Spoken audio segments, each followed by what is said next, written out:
presentan así y ahora se me ha quedado una carga de contenido. Me han presentado como director del Círculo Socrático de Filosofía para Jóvenes, que es una iniciativa que se puso en marcha hace ya unos años, que iniciamos en Málaga y que ha empezado a recorrer ya diferentes ciudades y se están empezando a crear este tipo de actividades.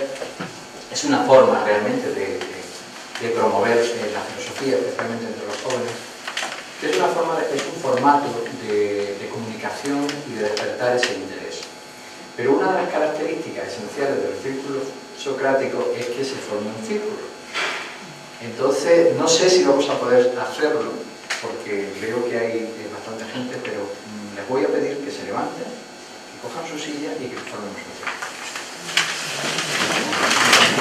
círculo.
Y ese significado responde a una necesidad. Es la necesidad que el ser humano ha tenido siempre de tratar de perpetuar o de perpetuarse en lo bueno, en lo mejor. Porque no se intentó nunca crear un elixir del eterno sufrimiento, ni un elixir de la eterna batalla, un elixir de la eterna juventud. Queremos, los seres humanos queremos perpetuarnos en lo bueno, en lo que reconocemos que nos aporta algo positivo.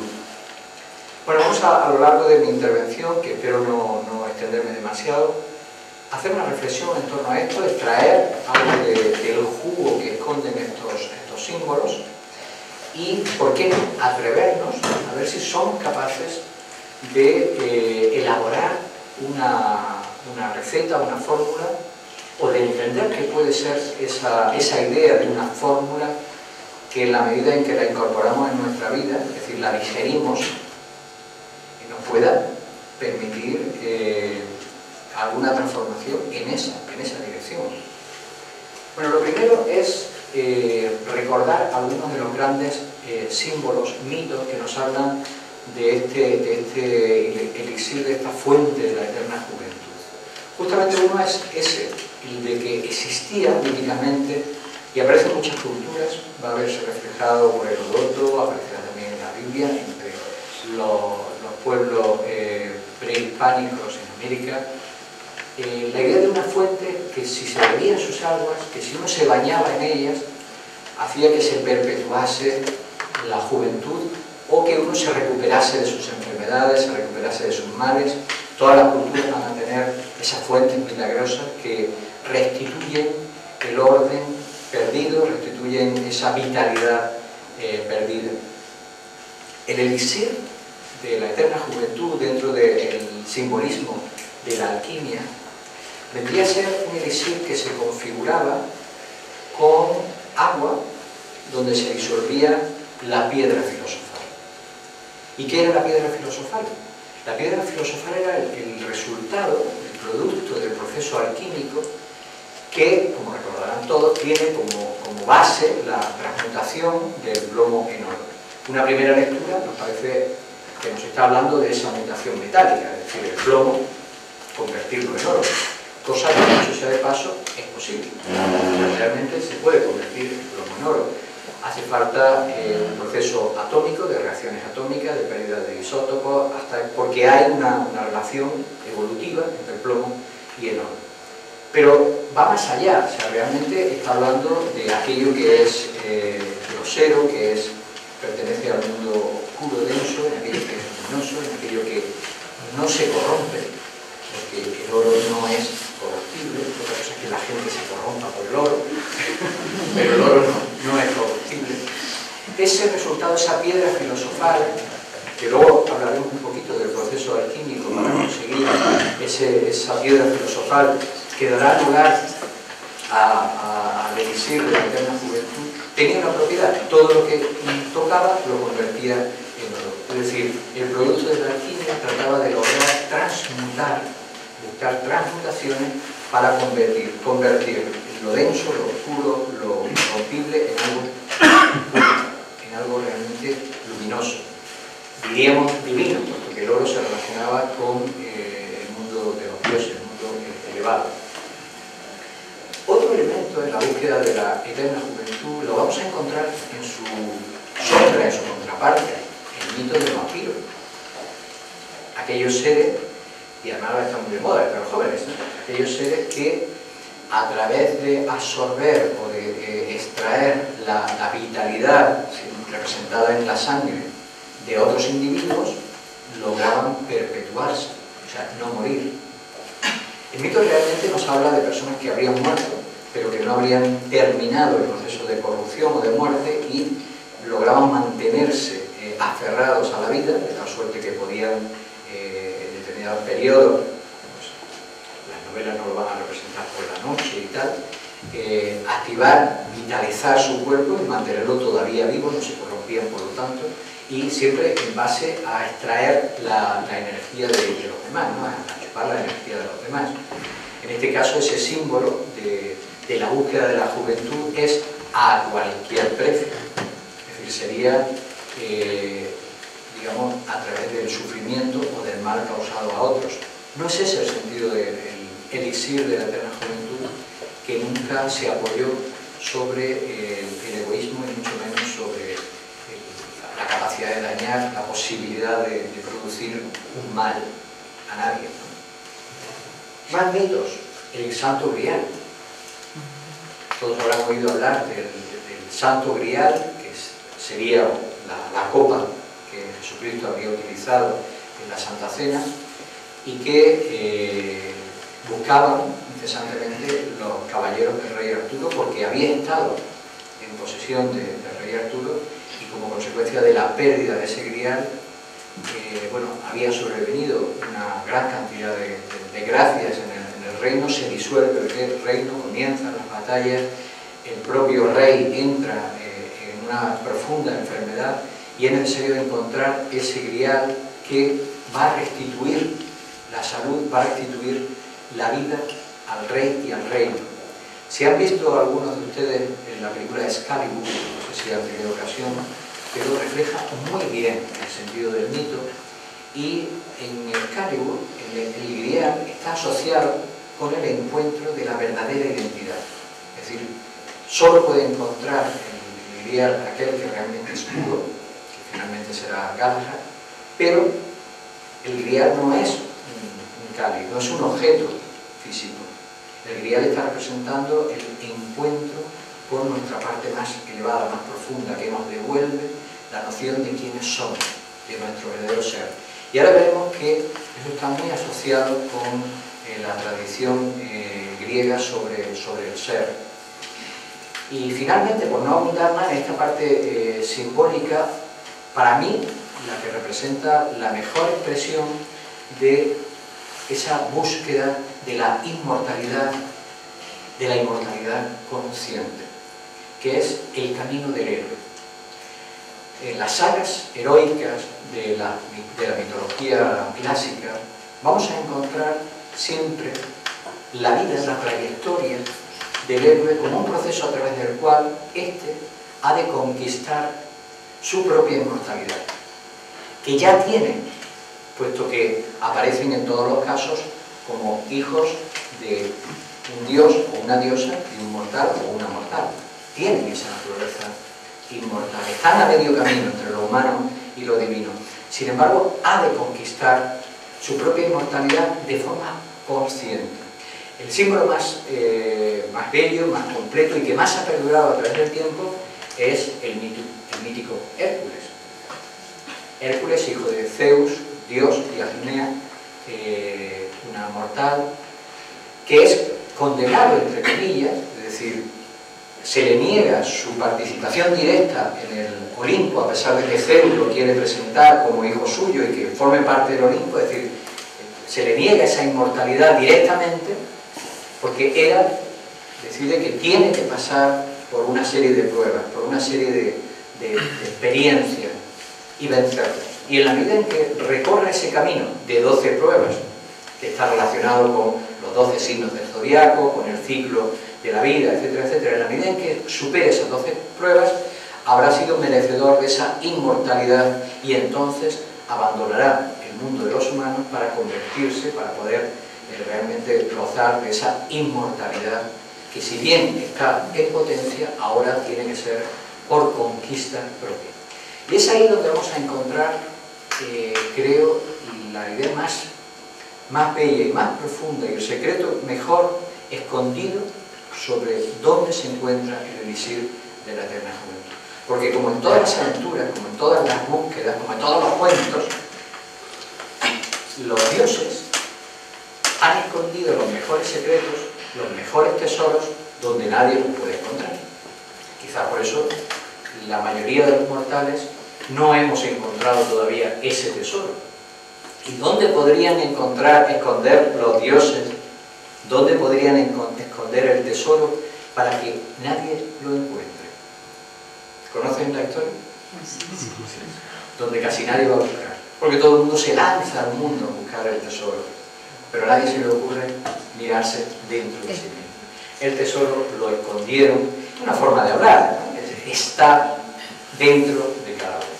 Y esto, más allá de ser una alegoría bonita, romántica o poética, pues probablemente sea una gran verdad, porque esa búsqueda de la juventud, de la inmortalidad, de la felicidad, ha sido la razón de ser desde el tiempo inmemorial de la filosofía.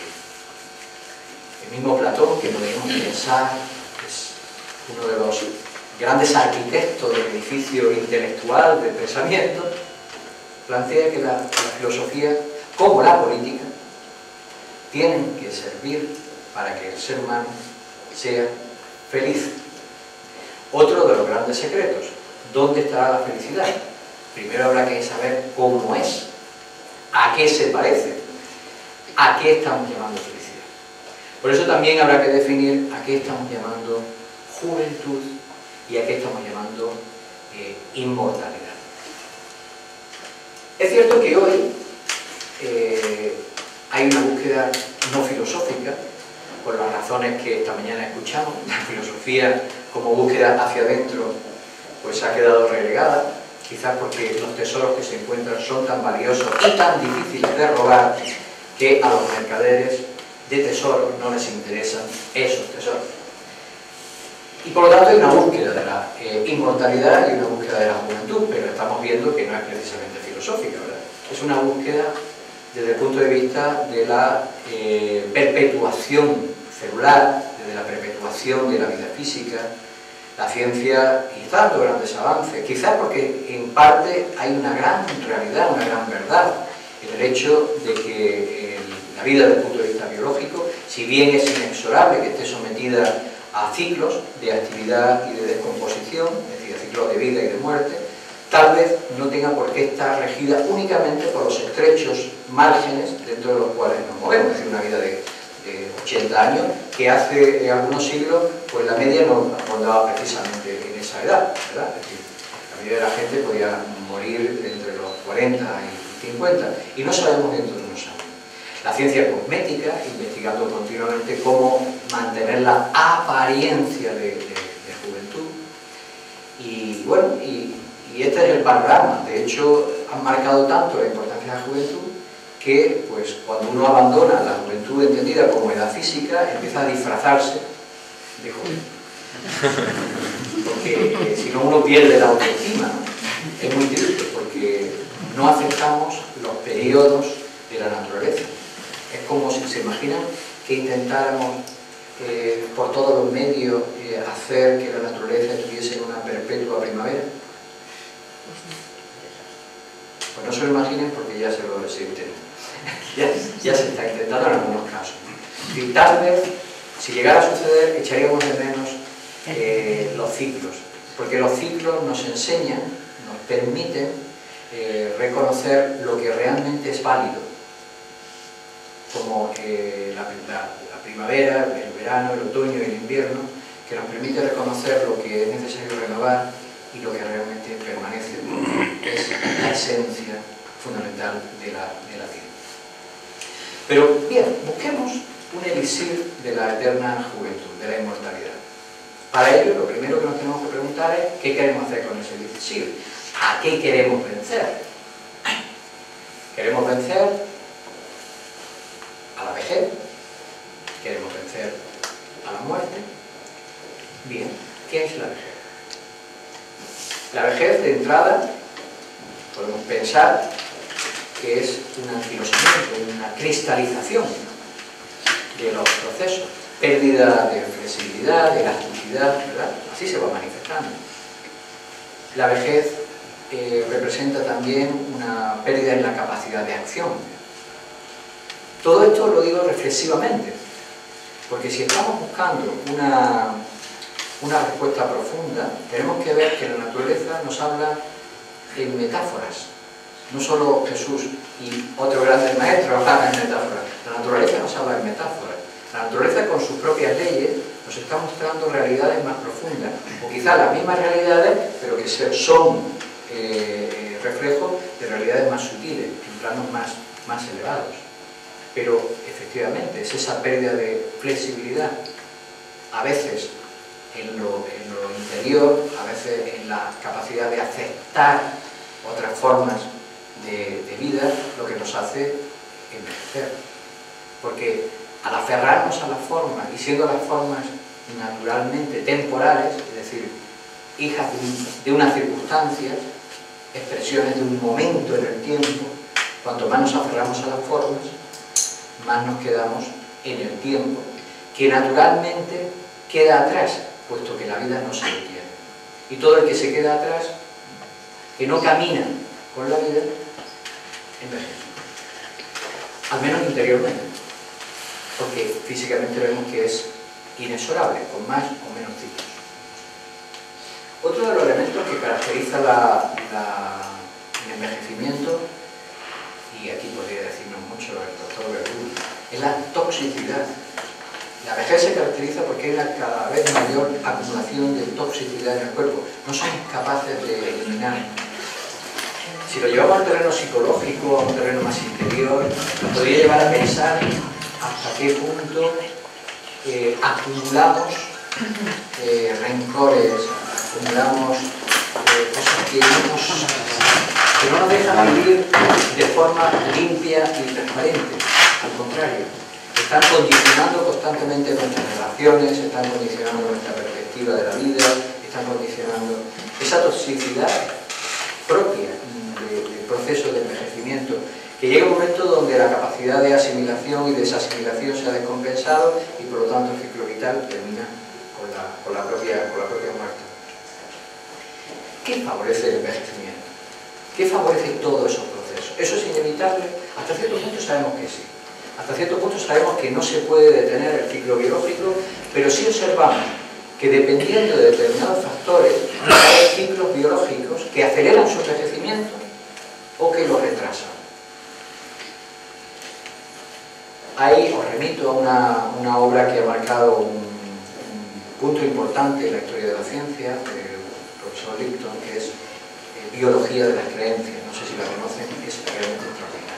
Hoy se ha empezado a aceptar, por lo menos desde un punto de vista de la ciencia empírica, se ha empezado a aceptar el hecho de que el pensamiento, nuestra actitud ante la vida, cómo enfrentamos y resolvemos nuestras diferentes situaciones, no solo conflictivas, sino todas y cada una de las decisiones y enfoques que tenemos que tomar a lo largo de nuestra vida, cómo afectan incluso a nuestra biología.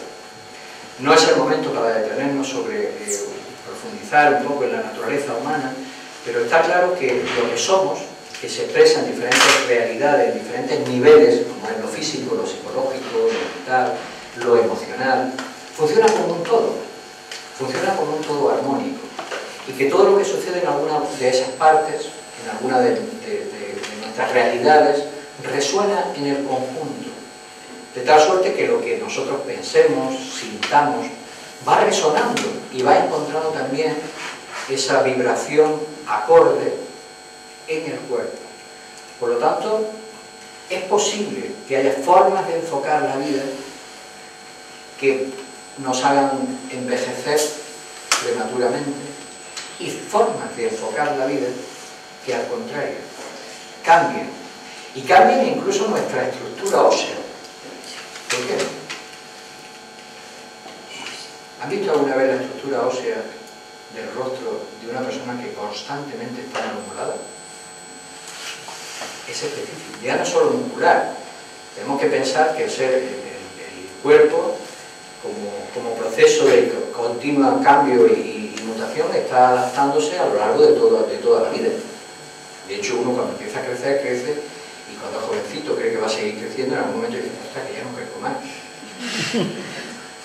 Y con el tiempo a veces tenemos una confusión, porque vemos que la gente mayor, que somos cada vez más altos que nuestros padres. Y dicen, hombre, sí sigo creciendo, no. Es que nuestros padres están bajando. O sea, uno crece, luego se achica. Es decir, hay cambios. Todos esos cambios constantes van a verse influenciados. Un ejemplo que pongo es que el cuerpo está en continuo cambio. Van a verse influenciados por nuestra actitud, nuestra forma de pensar, de enfocar, de vivir. Insisto en la idea de que resonamos como un todo, porque no es tanto qué es lo que creemos. Uno puede estar creyendo una cosa y viviendo otra. No, es en el fondo cuál es la nota dominante en nuestra vida. Esa nota dominante es la que acaba contagiando, provocando las transformaciones en todo nuestro proceso biológico, desde que nacemos hasta que morimos. Y la muerte. Hablaba del envejecimiento. ¿Qué es la muerte? De forma inmediata, lo primero que se nos ocurre es pensar que la muerte supone el cese de la vida, el cese de la actividad. Uno ya no actúa, ya no puede hacer. La acción se ha detenido porque la energía ya no fluye. La diferencia que hay entre una persona viva y una persona que ha muerto, en el momento de la muerte y de las horas posteriores, no es física. Físicamente no hay ninguna diferencia. ¿Qué diferencia hay entre un muerto y un vivo? A ver, no le late el corazón. Eso es un problema energético. No hay ondas cerebrales, hay una parálisis cerebral. es un problema de carácter energético.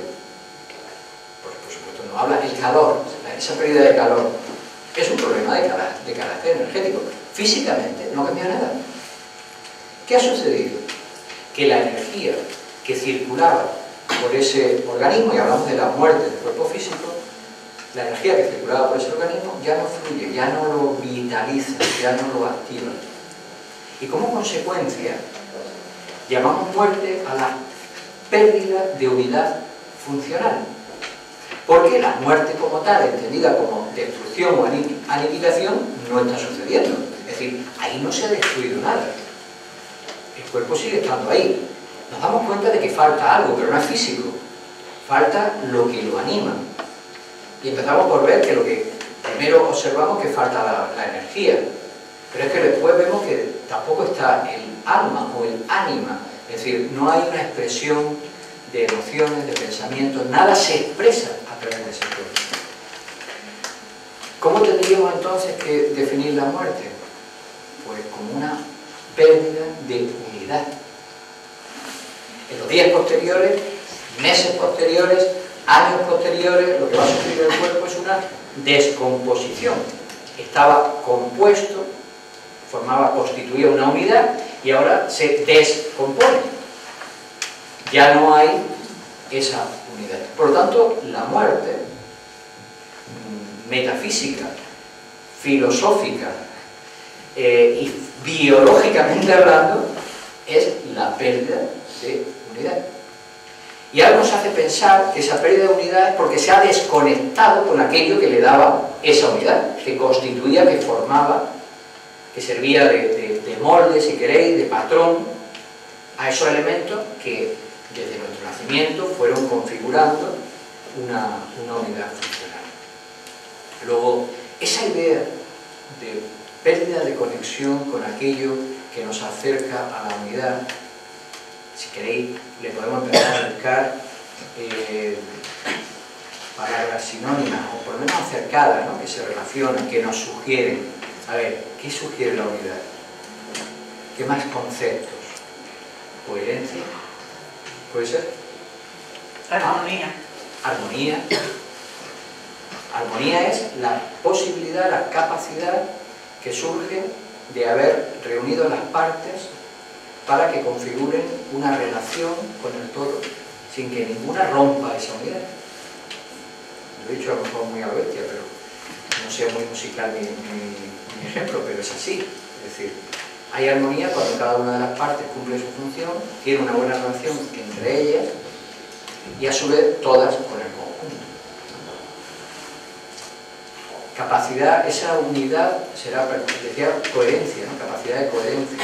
¿No será que de alguna manera empezamos a envejecer y a morir cuando empezamos a dejar de ser coherentes? Coherentes entre pensamiento, sentimiento y acción. Se empiezan a producir rupturas.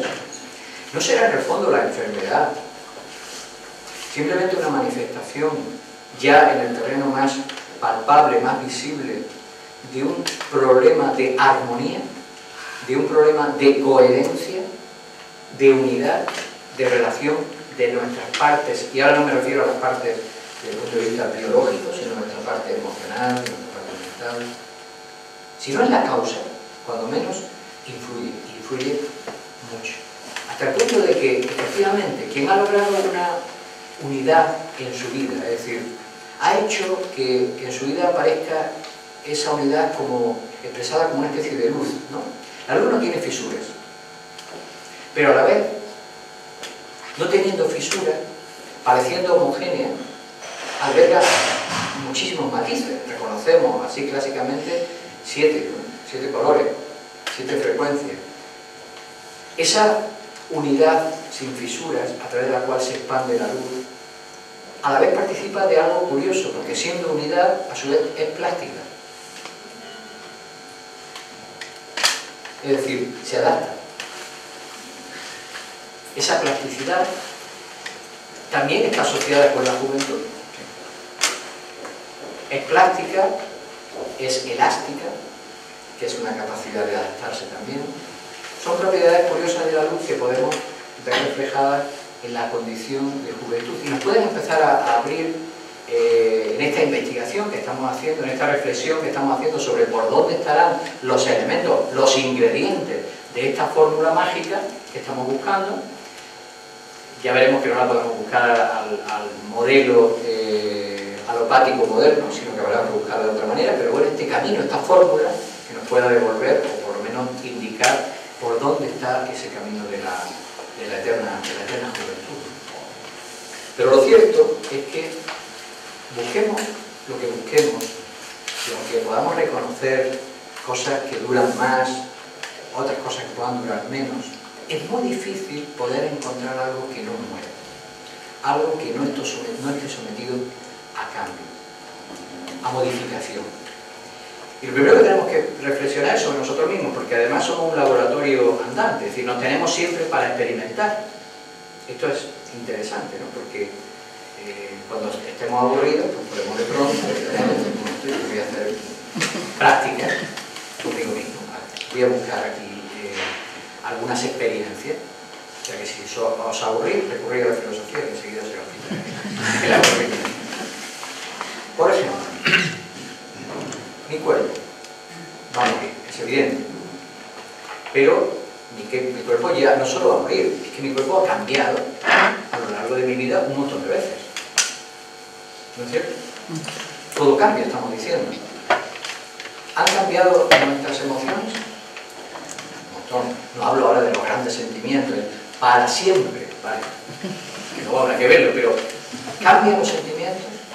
Luego, ahí no nos podemos aferrar. ¿Y los pensamientos, las ideas? ¿Cambian las ideas? A lo largo de nuestra vida, sea corta o larga, ¿han cambiado nuestros enfoques, nuestras ideas? Seguro que sí, seguro que sí. Nuestro cuerpo ha cambiado, se dice que cada 7 años se han renovado todos los átomos. O sea que ni una molécula físicamente sigue siendo la misma. Por lo tanto, no hay forma de que permanezca, está en un continuo flujo. Pero, sin embargo, habiendo cambiado nuestro cuerpo, habiendo cambiado nuestras emociones, cambiando, que lo hacen además muchas veces a lo largo del día, esas emociones, esos pensamientos, tenemos una conciencia de seguir siendo los mismos que cuando teníamos 12 años. Ese hilo de conciencia, ese hilo de conductor, ese hilo de identidad, probablemente sea la pista para llegar a aquello que no cambia, aquello que realmente permanece, y donde podemos tal vez hallar la clave para descifrar ese elixir que nos está pidiendo mantener la juventud. Pero si lo buscamos en el cuerpo, si lo buscamos en las emociones, si lo buscamos en las ideas, que están naturalmente sometidas a cambio, tal vez no lo podamos encontrar. Y es una reflexión que todos nos podemos hacer. Muy bien, si yo tengo una noción de identidad, me reconozco a lo largo del tiempo, ¿quién soy? ¿Quién soy? No puedo ser todo lo que ha estado cambiando. Lo que ha estado cambiando serían manifestaciones de mí, pero yo no podría ser eso. Esa búsqueda del ser, que es lo que identificamos como lo que permanece, el hilo conductor que ha estado a lo largo del tiempo, es justamente lo que se preguntaban, lo que se planteaban los filósofos presocráticos, lo que remarcó el mismo Platón. Parménides hará unas reflexiones bellísimas sobre la naturaleza del ser. Vamos a recordar un poco cuál es el planteamiento filosófico sobre el ser de los griegos, y que yo hago muy mío. Lo quiero compartir con vosotros porque veréis que sin que lo podamos llegar a entender completamente, podemos extraer algo de verdad de ello. Al observar el universo, se preguntaban si todo esto había estado siempre, había sido creado, de dónde había surgido. Y se planteaban la siguiente cuestión: el universo no ha podido surgir de la nada, porque, por lo menos desde el punto de vista racional, no podemos aceptar que la nada pueda crear algo. Luego, es probable que el universo haya existido siempre haya estado, sea inmortal, sea atemporal. En todo caso, habrá, como podemos observar, aspectos del universo, aspectos de la naturaleza que cambian, que son estados diferentes. Esos no podemos decir que estuviesen al principio. Pero si este universo ha existido siempre, debe de haber, más allá de todo lo que observamos que está sometido a cambio, algo que está desde el principio. A eso llamarán el ser, la esencia. Esa esencia, a lo largo del proceso de manifestación del universo, unas veces va adoptando unas formas, va evolucionando en determinados procesos, manifestándose en diferentes e infinitas formas. Pero todas esas formas participan, porque si no, no podrían existir, de una parte de esa esencia primera, que habría estado y estará siempre. Esa idea del ser como esencia, como causa, como elemento inicial de todo lo manifestado, inicial entre comillas, puesto que si no ha sido creado, tampoco podemos encontrar un inicio. Pero esa idea de permanencia, de aquello que está más allá de todos los cambios, es lo que anima la idea del ser. Y el ser, estando como estaría en esos inicios germinales, participa de algo que también podemos observar en la naturaleza, que es el poder germinal. Es decir, es en el ser y no en los estados, expresiones del ser, es decir, en las cosas que cambian, donde se va a encontrar ese poder de regeneración, ese poder de devolver nuevamente al proceso de vida, puesto que es el que lo genera, es el que lo causa. Esa idea del ser, ¿qué cualidades tendría? La primera, la de la unidad, que antes hemos mencionado como una de las causas de la vida con mayúscula. El ser es unidad, es causalidad, está detrás de todas las cosas, es lo que mueve las cosas. Luego, si queremos buscar un elixir de la eterna juventud, tendrá que estar buscando fuentes, es decir, la causa de las cosas. Y yo no me voy ahora a plantear, porque el recorrido tiene que comenzar por los pasos que uno tiene justo delante, la causa ultérrima del universo, la causa metafísica de la existencia y la causa de lo que me mueve ahora. Si yo empiezo a valorar, a introducir como ingrediente de mi vida, el valorar cada vez más las cosas importantes, esenciales, si no me quedo solo en los medios, sino busco reforzar los fines, ¿qué finalidad me mueve? ¿Cuál es la finalidad de mi trabajo? ¿Cuál es la finalidad de la educación? ¿Cuál es la finalidad de tener un hijo o una pareja? Es decir, si yo voy buscando las causas, me estoy acercando a esa búsqueda del ser. Estoy empezando a acercarme a realmente aquello que en mí permanece, aquel hilo conductor que decíamos al principio. Luego, de alguna manera, me estoy acercando al poder germinal, a esas células, entre comillas, madre, que son capaces de regenerarme y sacarme de los procesos de enquistación, envejecimiento y muerte. Y que vienen provocados generalmente porque las circunstancias nos atrapan, las circunstancias nos engañan, nos enquistan, haciéndonos vincular demasiado a ellas, sin capacidad de mirar por encima, de tener perspectiva, de alguna manera desembarazarnos de ellas.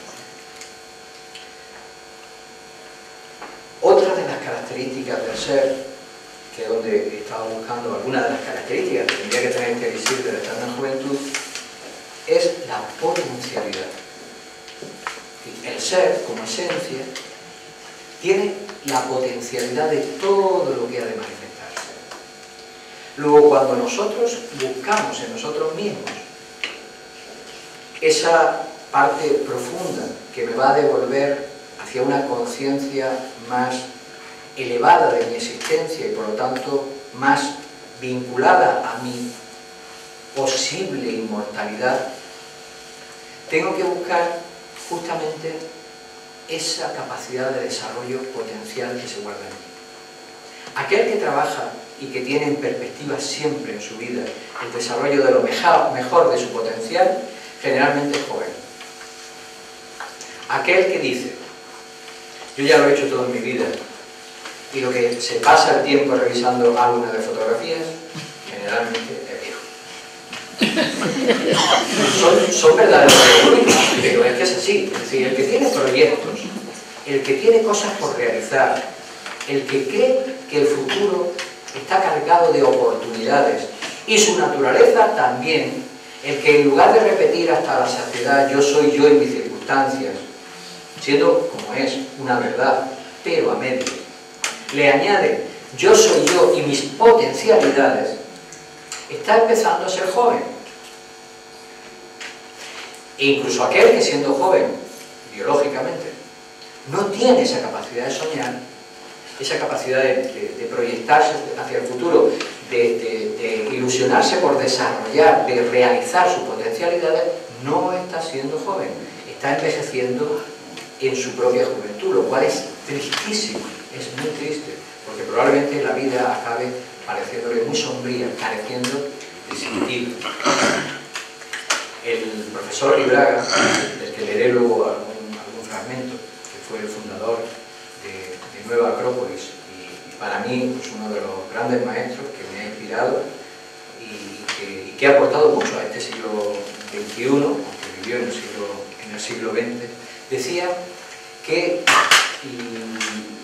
el envejecimiento, lo que nos envejece, no son que se arruguen las células epiteliales, sino que se nos arruguen los sueños, se nos arrugue la capacidad de soñar, esa capacidad de proyectarnos al futuro y creer que todo lo que uno puede imaginar, en alguna medida más o menos, pero en alguna medida estar convencido que en alguna ocasión se podrá realizar. Esa capacidad de soñar es la que ha movido el mundo. Esa capacidad de soñar es la que transforma las cosas, es la que nos transforma a nosotros mismos y es la que nos puede regenerar. Que en ese proceso de soñar, de trabajar, de realizar, de aprender, nos pilla la muerte física. Bien. Me pregunto, ¿y si existiera algo más allá? Nos habrá pillado entrando con fuerza. Nos habrá pillado introduciéndonos en ese plano, en ese mundo, en esa puerta misteriosa, siguiendo, mirando para adelante y no mirando para un atrás del que ya no puede, al que no puede regresar. Tal vez todos los mitos, leyendas, películas que nos hablan de ese proceso tras la muerte, donde el espíritu se queda enganchado sin saber muy bien dónde está, sin incluso reconocer que se ha muerto, ¿no? Han visto que hay muchas experiencias que se narran así, ¿no? De gente que tendría muerto, de gente que tendría muerto los espíritus. La cuestión es que nos cuentan que en algunos casos se quedan ahí como enganchados, probablemente porque no tenían dónde ir. Porque el que tiene dónde ir, le falta tiempo para ir. Por eso es bueno soñar. Es imprescindible soñar. Es esencial tener proyectos. Y cuanto más elevados, cuanto más locos, pues pienso que muchísimo mejor. Por lo tanto, vamos a atrevernos, de alguna forma, con estas pequeñas pistas, a tratar de hacer algo alquímico, algo que nos pueda servir, no solo como ideas vagas, sino como un patrón de vida, como una fórmula de vida, que de alguna manera, si bien no alcancemos como Hércules esa inmortalidad consciente, por lo menos nos haga sentirnos, que yo creo que ya sería un gran logro, jóvenes de espíritu, y descubrir cómo cuando somos jóvenes de espíritu, es decir, hay una luz, no una sombra, una luz que nos baña interiormente, hasta nuestro cuerpo lo va a sentir, lo va a percibir y lo va a agradecer. He mencionado en varias ocasiones la alquimia. La alquimia como un proceso que buscaba justamente esa búsqueda de la piedra filosofal. La alquimia que trataba de transformar el plomo en oro. Y en esa interpretación de los procesos alquímicos que finalizaban con la piedra filosofal, hay un error. Y hay un error porque creemos que lo que buscaba la alquimia era el producto final. Que la clave estaba en esa meta que buscaba alcanzar, en el producto, en ese resultado del proceso. Probablemente por eso se ha perdido el secreto de la alquimia. El secreto de la alquimia no es ningún producto final. El secreto de la alquimia es el proceso alquímico. Es ese proceso alquímico el que realmente transmuta las cosas. Lo importante no es el resultado final. Y digo esto porque sucede como la felicidad. La felicidad no es haber alcanzado tal o cual cosa, tal o cual meta, haber alcanzado tal o cual deseo. La felicidad es cómo vivimos la búsqueda de las cosas, cómo vivimos el proceso. Lo importante no está al final del camino, no es lo que se encuentra al terminar, porque no vamos a encontrar nada si no descubrimos su secreto. Lo importante es el camino. Es el camino el que transforma. La felicidad no está al final de ningún proceso, está en el cómo vivimos el proceso. Quien se pasa toda la vida trabajando y sufriendo porque espera vivir una jubilación, una vejez, disfrutando de sus...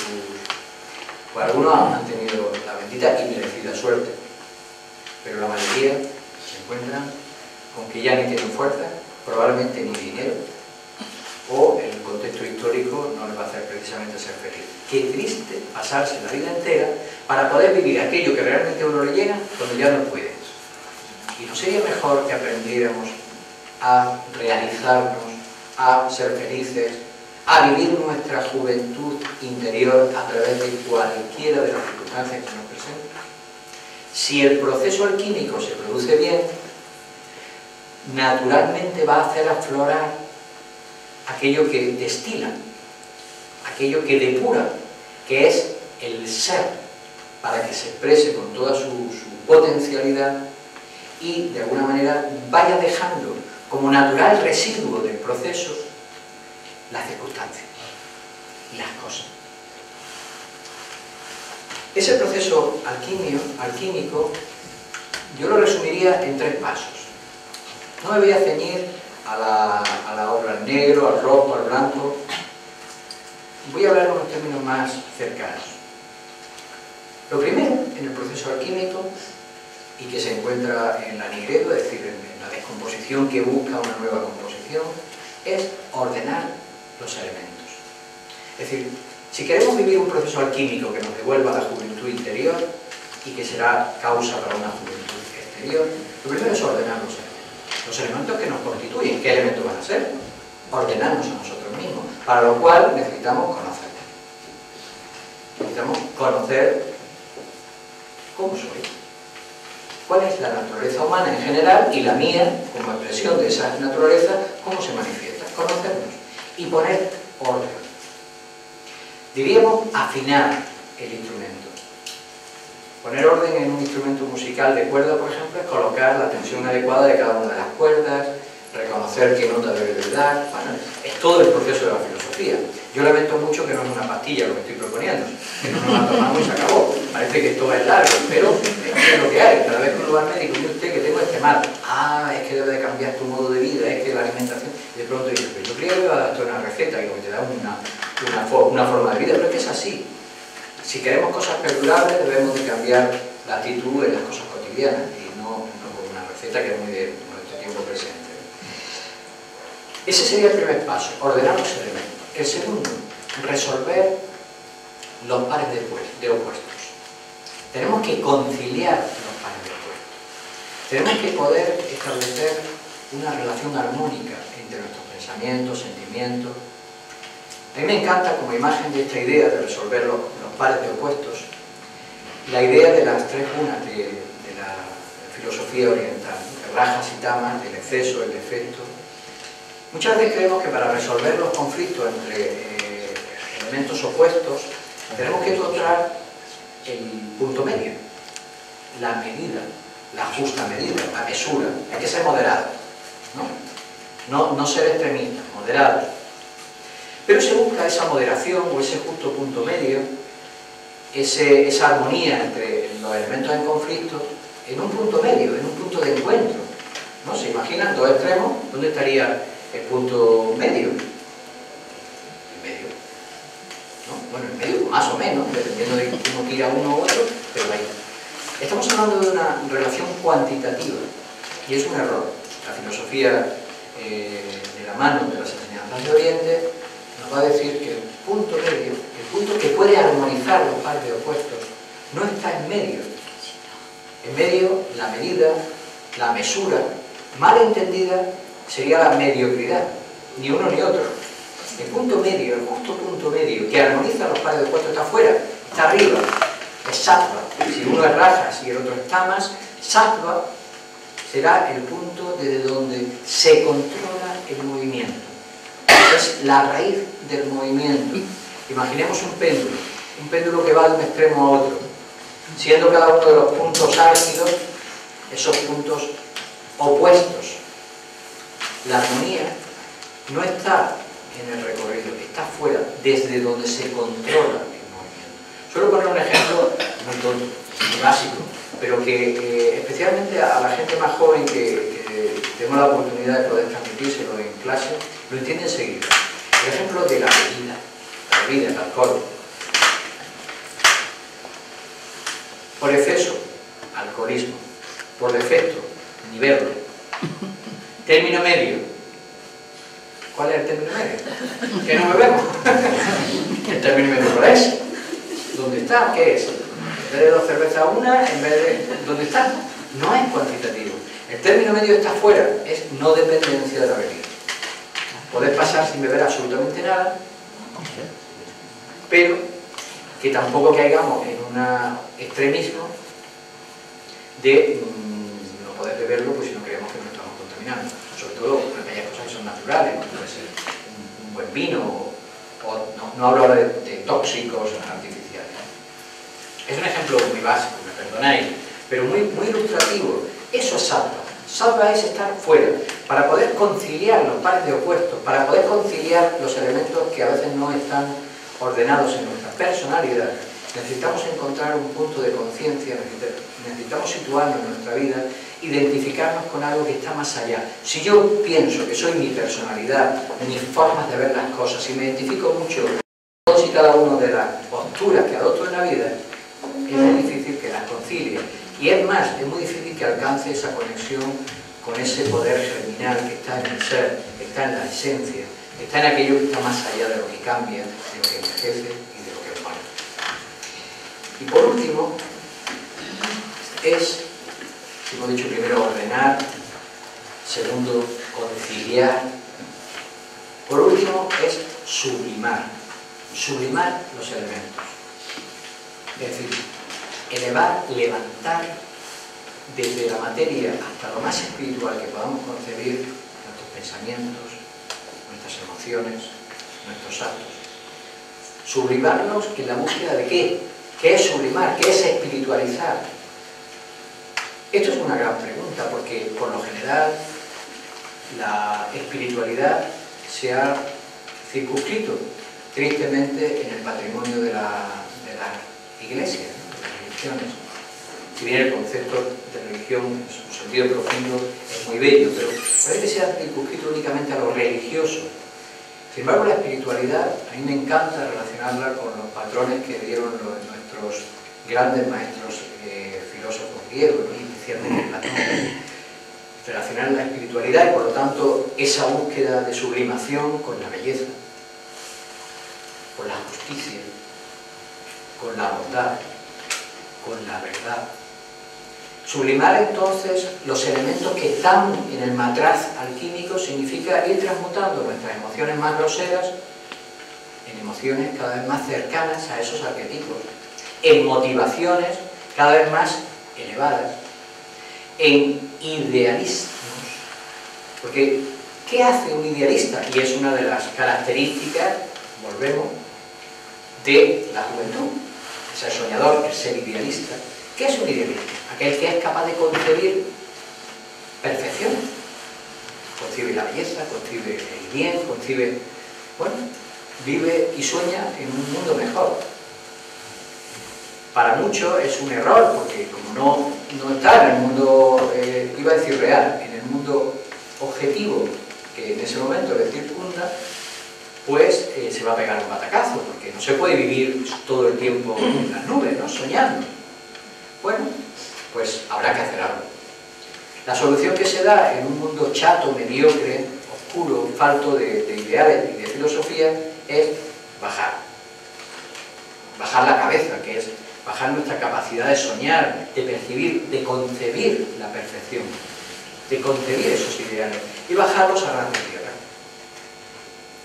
Lo cual significa en la condición humana algo muy simple, que es pasar de la condición vertical, donde la cabeza está arriba y los pies abajo, a la condición, volver a lo animal. Ahora hay que bajar la cabeza.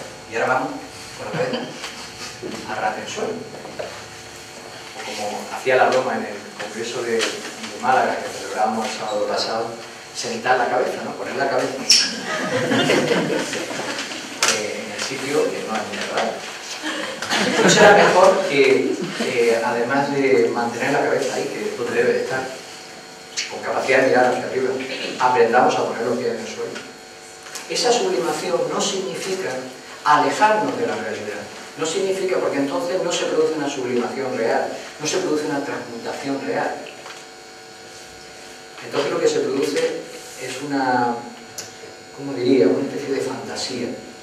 Sin embargo, si nos esforzamos en tratar de vivir con las circunstancias que son las que nos han tocado, de transformar nuestro mundo circundante y nuestra realidad objetiva, pero manteniendo la mente en esos ideales que concebimos, se va a producir un proceso de estiramiento, de alargamiento, de que nos convertimos en un puente. Algo va a pasar por ahí.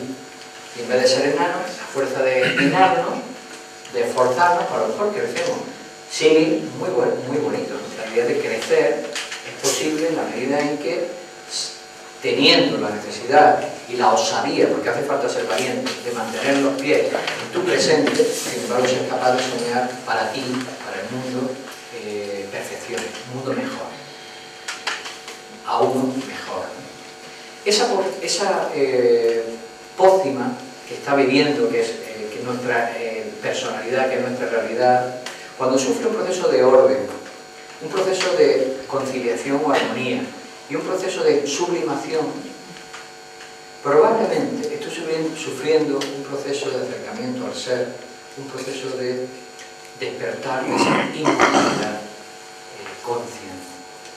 Y ese sea el mayor logro que podamos realmente adquirir, que podamos desear.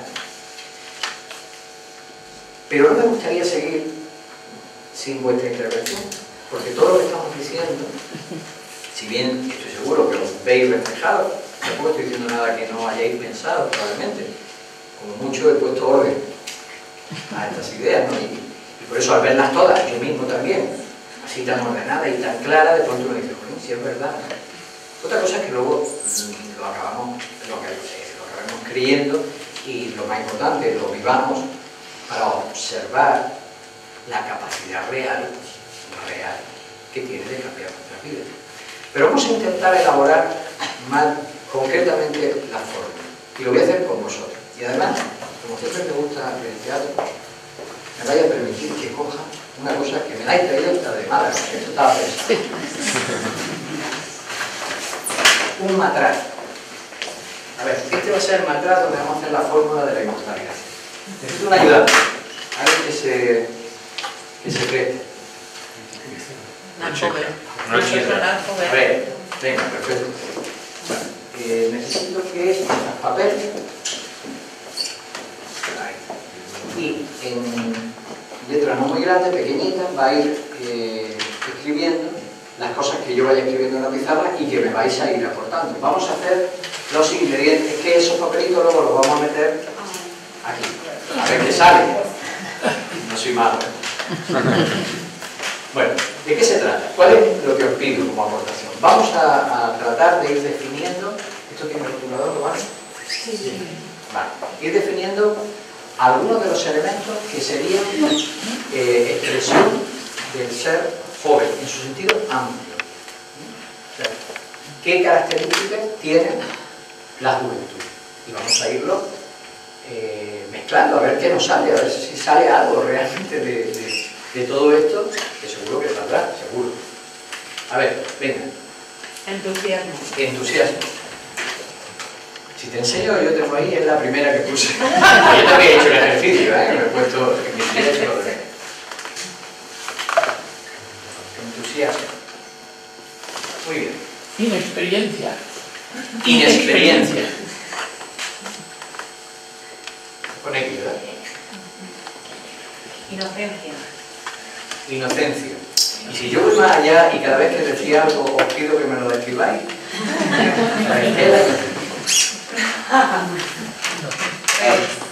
ahora nadie más va a demandar. No sentirte culpable, ni ver a los demás culpables. Genial. Libre de ficción. Bueno, paramos y hacemos tratado. Inocencia. A ver, Energía, vitalidad. levantad la mano, porque si no, no, aquí había una mano. Osar. Osar, osadía. Osar. Energía. Energía. Vitalidad. Lleva mucho, lleva energía.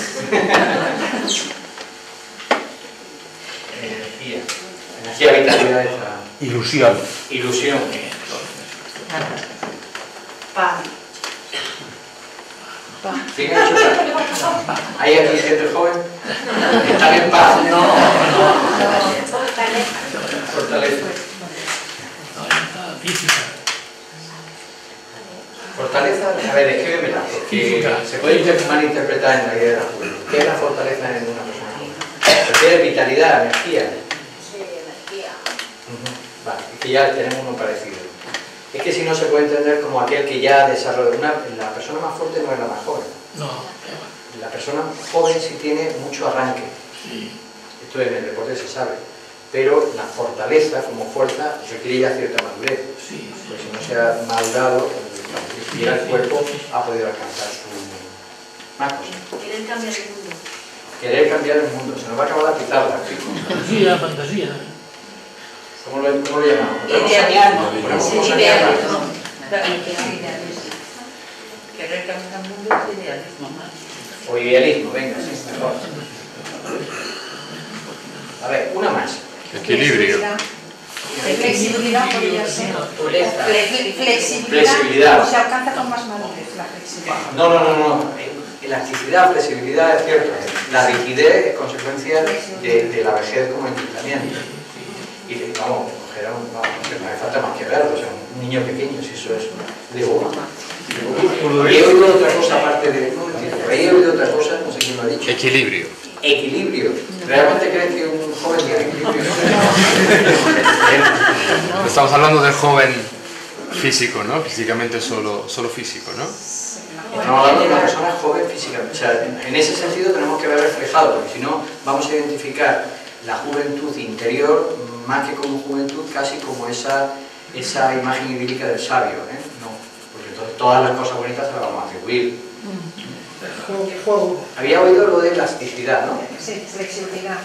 O elasticidad. Elasticidad, sí. Impulsividad. Bueno, vamos para allá.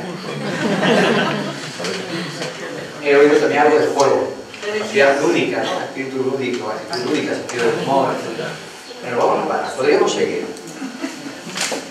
¿Tenemos una tijera o algo que nos pueda servir?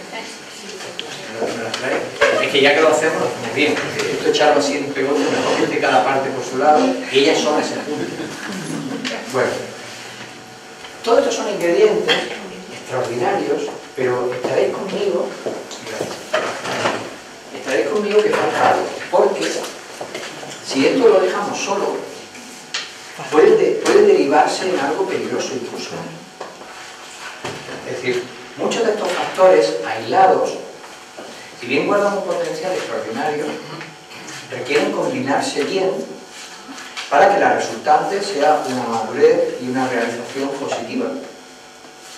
Porque el entusiasmo, no en su sentido filosófico, ¿no? Que representa Dios en nosotros, es decir, haber despertado el ser, y nos encontramos con esa capacidad de vivir con ilusión todas y cada uno de los proyectos, de vivir con pasión, es una apasionarse por las cosas, puede derivar en fanatismo a veces. Vamos a introducir todo esto, nos queda uno, aquí. Vale. Mi propuesta, y vamos a ver qué pasaría, mi propuesta es que a este compuesto, donde podemos aderezarlo todavía más, le añadamos la filosofía.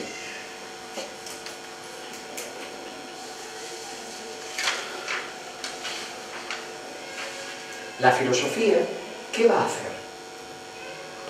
Va a hacer que el entusiasmo, vamos a verlo en cada uno de esos puntos, va a hacer que el entusiasmo no derive en fanatismo y a través del conocimiento, de ese amor por la verdad, por el conocimiento, realmente sea un entusiasmo constructivo, es decir, una fuerza motriz constructora y no destructora. Si la filosofía la añadimos a la inexperiencia, maravilla, porque vamos a hacer que esa capacidad que tiene el joven de mirar hacia el futuro, que también ha aparecido antes, el joven representa el futuro. ¿Y qué representa la experiencia? El pasado. ¿Y si el concepto de juventud lográramos reunir el punto donde se encuentran el futuro y el pasado? ¿Qué definición más bonita para lo que sería la juventud? El punto donde se pueden y se deben de encontrar el pasado y el futuro. Y eso tiene un símbolo en la mitología precioso, que es el Janus Bifonte, el dios de los inicios, que tiene un rostro, igual entre las reproducciones hay algunas, ¿verdad? Tiene un rostro que mira hacia adelante, que es joven, pero tiene otro rostro que mira hacia atrás, que es viejo. Pero no son dos personas, es uno. Ha logrado conciliar esa dualidad, ese par de opuestos que antes mencionábamos. No desprecia el pasado, pero no está anclado en el pasado. La experiencia no es el recuerdo. Vivir del recuerdo no significa tener experiencia. La experiencia es haber destilado de los hechos acontecidos, de lo vivido, aquello que es atemporal, aquello que me puede servir, que me proyecta hacia adelante, y desechar escoria, ¿no? Es decir, lo sucedido. La experiencia participa del olvido. Experiencia y olvido no están opuestos. ¿Se puede tener experiencia y a la vez capacidad de olvido? Sí. De hecho, es muy conveniente. Ser capaz de olvidar aquellas marcas, de dejar atrás aquellos procesos que casi siempre con el concurso del dolor dejaron marcada nuestra alma, para quedarse solo con la impronta profunda, elevada, la experiencia, pero no con el trauma que a veces el acontecimiento, como se adquirió esa experiencia, ha dejado en nosotros. Si vamos cargados de heridas, no necesariamente tendremos que vivir un proceso de regeneración, y ese proceso de regeneración pasa por olvidar, pasar página, perder los rencores, pero quedarnos con la experiencia. No sería quedarnos en el inicio, volver al inicio otra vez.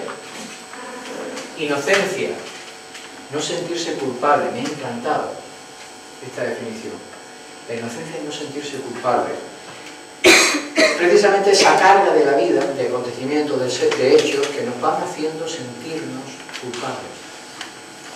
Y uno de los poderes que tiene que tener este elixir, y para eso necesita la filosofía, es curarnos de la carga de nuestro pasado.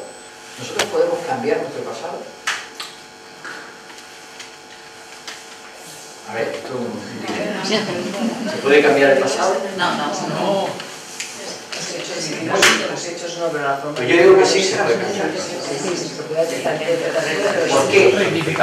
Porque nosotros llamamos pasado a la carga que traemos del pasado. Es decir, nosotros llamamos pasado a una interpretación de lo que nos pasó, no a lo que realmente nos pasó. ¿Cómo se cambia el pasado? Cambiando nuestra conciencia de la misma. Cuando cambiamos el enfoque de la vida, reescribimos la interpretación de lo que hemos vivido. Le damos un enfoque distinto. Y es la fórmula para quitarse la carga de muchos traumas.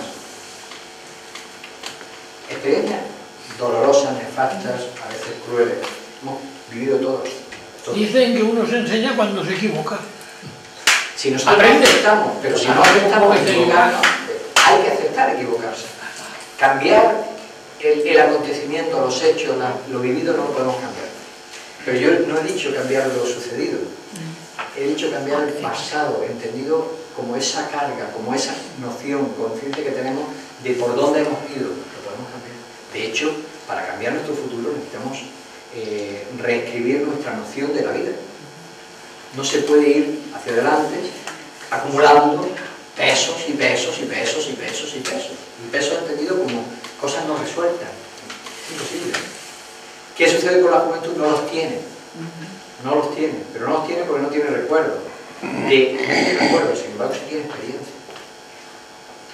Pero una experiencia distinta. Platón va a diferenciar entre el recuerdo, que es la presencia consciente de lo sucedido, y la reminiscencia, que es el alma, que es muy vieja, es decir, que es inmortal, que es el ser que de alguna manera recuerda.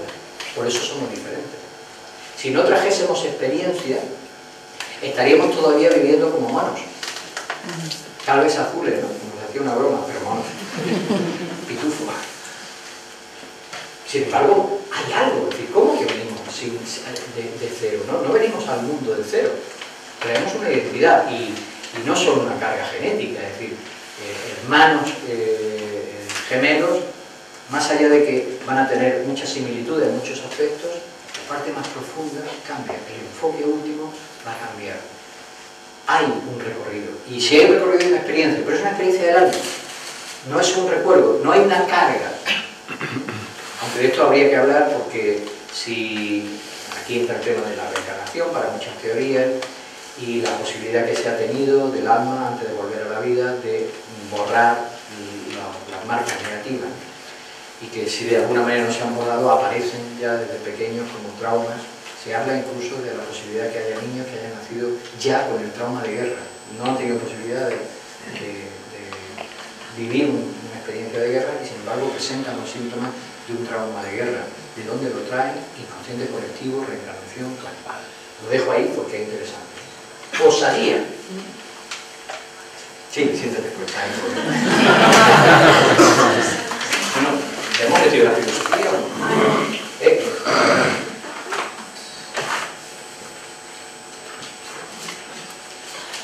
Y así ya va combinando.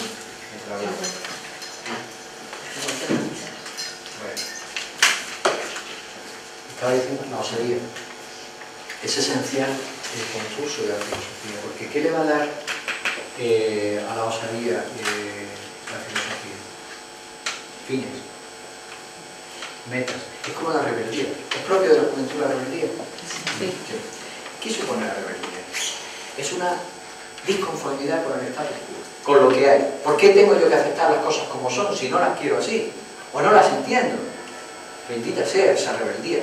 Pero ¿qué pasa si la rebeldía no se ve enriquecida con la filosofía? Acaba siendo un rebelde sin causa.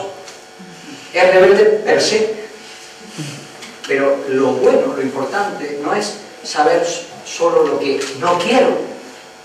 La filosofía nos va a dar fines. Es decir, yo no quiero esto, porque quiero esto.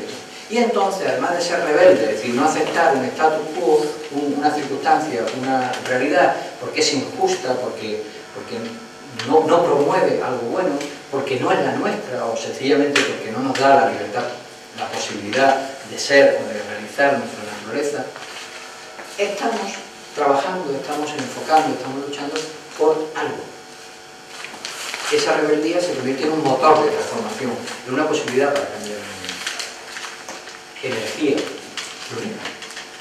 la vitalidad, el esfuerzo, la capacidad de esfuerzo. Gracias a la filosofía lo que encuentra es cauces, razones.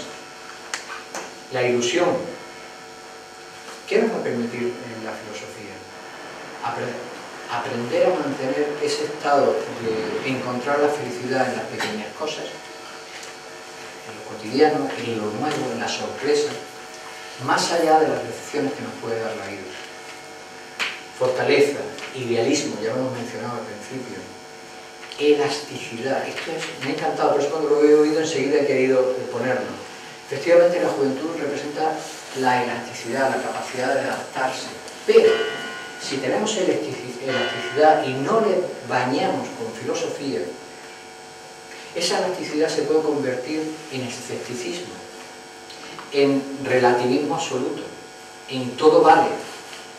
Mientras que la elasticidad bañada de filosofía nos permite, en lugar de vivir solo de forma superficial, sin valores profundos, discernir entre lo esencial, lo realmente importante y lo secundario, las formas.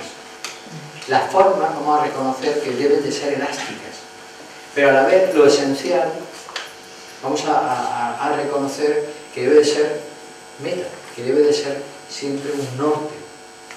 Aprendemos a ser tolerantes, pero a la vez a tener principios. Dualidad que hay que saber conciliar. Y ahí hemos puesto al final, ya no sé ni lo que he escrito, impulsividad, relacionado con la osadía, lo podemos relacionar con muchas cosas. Si esa impulsividad no participa de una capacidad de gobernarnos a nosotros mismos, tenemos un brioso corcel, pero que es incapaz de... ¿Quién ha dicho algo? Del vocal. De tocar. Es incapaz de poder conducirnos a la meta, de poder realmente llegar a ninguna parte. No le hace bien ni a quien gobierna el corcel, ni al caballista, ¿no? Al caballero, al que monta el caballo, ni a sí mismo. Sin embargo, no debemos de querer caballos mansos, que es el arquetipo de hoy en día. Hoy, el arquetipo del niño bueno es el niño florero. O lámpara, tira de rodillas, y una bombilla. Pero si entra en un sitio no se mueve. Todos los padres, entre comillas, ¿no? Pero bueno, la mayoría de los padres quieren un niño que no dé problemas. Los colegios quieren niños que no den problemas. Niño, estudia. Un niño obedientísimo. Bien, bueno, vale. Si su naturaleza es esa, pero ¿y qué hacemos con los que tienen otra inquietud? ¿Qué pasa? ¿Que son malos? No. Son osados, son briosos, son pura sangre. ¿Qué hacemos? ¿Los convertimos en percherones? No puede ser. No es su naturaleza. Lo echamos del corral, no. Habrá que hacer una educación apropiada para que saquen lo mejor de su naturaleza. Porque si realmente introducimos un principio de educación que lo que busque sea sacar ese potencial y lo mejor de sí mismo, entonces cada cual podrá vincular lo que tiene como potencial, recordad, estaba al inicio de ese poder germinal, con lo que va a ser en la vida. O por lo menos caminará en esa trayectoria. Si caminamos el camino, la trayectoria de otro, no solo arruinamos nuestra juventud, sino que habremos desperdiciado la vida. Y lo importante es poder recorrer el camino que une nuestro potencial con nuestro sueño. Ese camino es único, nuestro, irrepetible. Y aunque tuviéramos mucha vida, no se repetiría como en esta. Es decir, cada momento es la oportunidad. Y esa oportunidad de vivir el momento es también una característica de la juventud. Somos jóvenes en la medida en que no vivimos ni en el pasado ni en el futuro, sino en nuestro presente, aunque sea como puente entre ambas dos, pero conscientes, implicados y disfrutando nuestro presente. Bueno, y con todo esto, ¿qué pasa? Pues no pasa nada, porque aquí falta otro elemento. El que conoce algo de alquimia lo sabe. ¿Con esto hacemos algo? ¿Qué falta aquí? Un agua. Pues La sal. el disolvente universal. La sal. La sal lo podemos identificar como cada uno de los elementos. Está fuera de esto lo que falta. El fuego. Exactamente. Falta el fuego. Falta que todo esto reaccione. El fuego está relacionado con el entusiasmo. El fuego es la verticalización del proceso. El fuego es la puesta en acción. Si esto solo es mera teoría, aquí no pasa nada. Ahora, cuando esto desciende al terreno de la vida, y hacemos de nuestra vida un proceso de transformación, metemos fuego, pasión, si queréis. Podemos ver el fuego en los diferentes planos o niveles que lo podamos entender. Pero pasión, hace falta cierta pasión. Porque si no hay pasión, ilusión, entusiasmo, las cosas no suceden.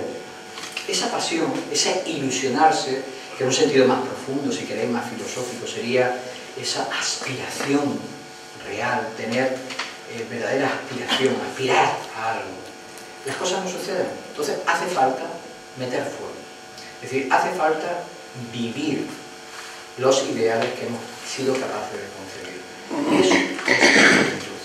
E impedir que las circunstancias, que cada una de las avatares de la vida que van a venir como una especie de gran cubo de agua a decirnos, no desciende, amóldate, no sea capaz de apagar ese fuego. Tal vez tengamos que cuidarlo todos los días tengamos que reencender nuestro fuego interior, tengamos que alimentarlo para que lo que constituye nuestra naturaleza realmente saque esa luminosidad que hablábamos al principio y que estaba asociada con el poder germinal del ser y le dé verdadero esplendor. Pero todo este juego que hemos hecho, porque también pretendía que volviéramos un poco a la infancia, no lo escribimos, pero alguien lo dijo, el juego, la capacidad lúdica, nos devuelve a ese espíritu joven. Pero no digamos como una conferencia, una ponencia, un congreso, un juego, sino como una fórmula de vida. Yo, para terminar, como hace unos años, queriendo crear un PowerPoint como consecuencia de una conferencia, hice una especie de reflexión poética. Me vaya a permitir entonces la licencia poética de mostraros una forma. Es igual que esto, lo que pasa es que con música queda mucho más bonito. Pero lo importante que hemos hecho es que todos y cada uno hemos descubierto que teníamos dentro un ingrediente y que ese ingrediente, como nada de los demás, pueda como resultado realmente un elixir. Insisto, los niños, los jóvenes, creen en la magia. Por eso son jóvenes. Si nosotros hemos dejado de creer que el elixir que hemos hecho es mágico, lo siento mucho, no hay problema. Pero si creemos que este elixir que hemos recompuesto tiene poder mágico, os puedo asegurar que funciona. Y no es un placebo, funciona. Voy a ir leyéndolo porque tiene que darle.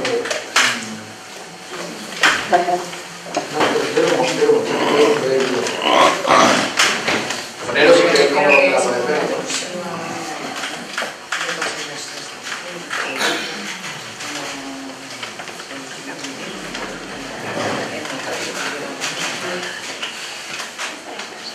Voy a ir leyéndolo. ¿Podemos apagar la luz? Es algo que podéis descargaros de dónde está. Ahora, después, que esté interesado, que me pida la dirección, o si habéis dejado correo electrónico, yo lo dejaré aquí en el centro de Ítaca, a que os lo manden por correo electrónico, por favor.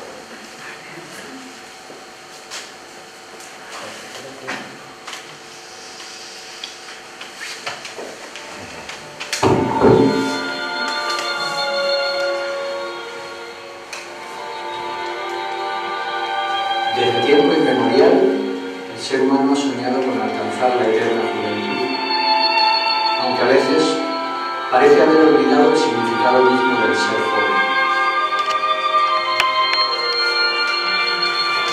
La juventud nos sugiere generosidad y alegría, idealismo y desapego, valentía y optimismo, libertad en la que no pesa el pasado, ni angustia ni el futuro. Atrapados en el materialismo, los hombres olvidaron que la fuente de juvenalia se hallaban en nosotros mismos y que es desde la juventud interior, desde donde se obra el prodigio de la juventud integral que se expresa en todo nuestro ser. ¿Podéis bajar un poquito de música a la música? El hombre no envejece cuando se le arrugan las células epiteliales, sino cuando se le arrugan los sueños y las esperanzas, decía el profesor Villagra. Los viejos maestros siempre nos enseñaron que la vida se modifica y transforma desde la actitud de nuestra mente y que desde el estado de conciencia adecuado podemos obrar verdaderos prodigios en nosotros mismos. Parte del secreto ha llegado a nuestros días a través de los viejos textos de sabiduría ancestral. Hay una vieja fórmula para constituir el elixir de la eterna juventud.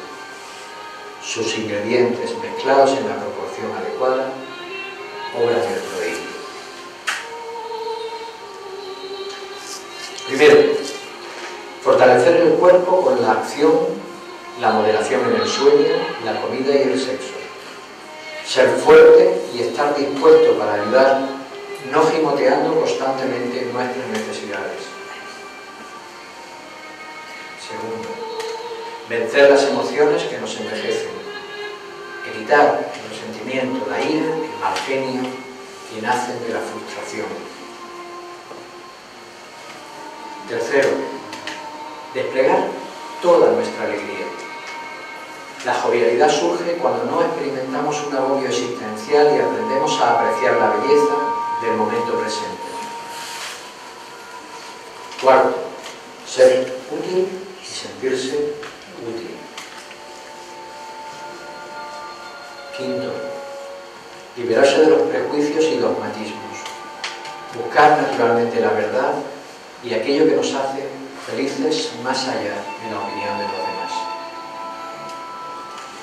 Sexto, desarrollar una elasticidad que no acuse los temores. La vida no nos dará tirones si no nos aferramos demasiado a las cosas y a las formas. Séptimo, espíritu de aventura y desprendimiento. Sentirse un peregrino de aventura por la vida. Caminar como aprendiz y no como víctima. Octavo, avivar la curiosidad y el afán por conocer. Amar el misterio. Noveno, cultivar la amistad frente al separatismo y la soledad de hoy en día. Valorar el contacto humano frente a la despersonalización. Décimo, sentir la responsabilidad ante los compromisos, no como una pérdida de libertad, sino como la mejor expresión de nuestra autenticidad. 11.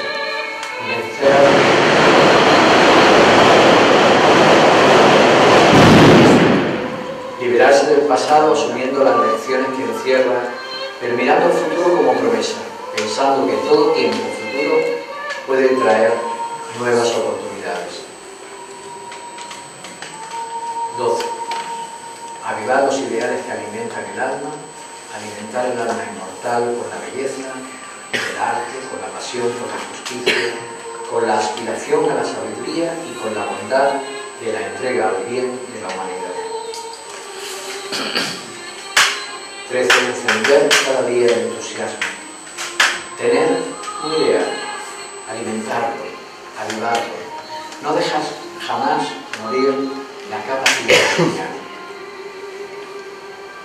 14. Bañarse todos los días en un poco de sabiduría para el alma a través de la música que verticalice las emociones, la reflexión y la meditación que pongan en juego elevados pensamientos. Y 15. Finalmente, amar. Amar con el corazón y la mente. Amar una flor, un atardecer, amar una mirada, amar la sabiduría, amar al mundo. El amor es la fórmula de regeneración de la vida, que necesita de la inteligencia para hacerse consciente y de la voluntad para realizarse. En nosotros está la fuente de la eterna juventud. En nosotros está la sonrisa, está la fuerza, está la mente y el corazón, está el alma inmortal, está la vida toda para recrearse a cada paso. En nosotros está el secreto, pero hay que desearlo con toda el alma, para una vez conquistado, ponerlo a los pies de aquello que amamos. Y nada más. Muchas gracias.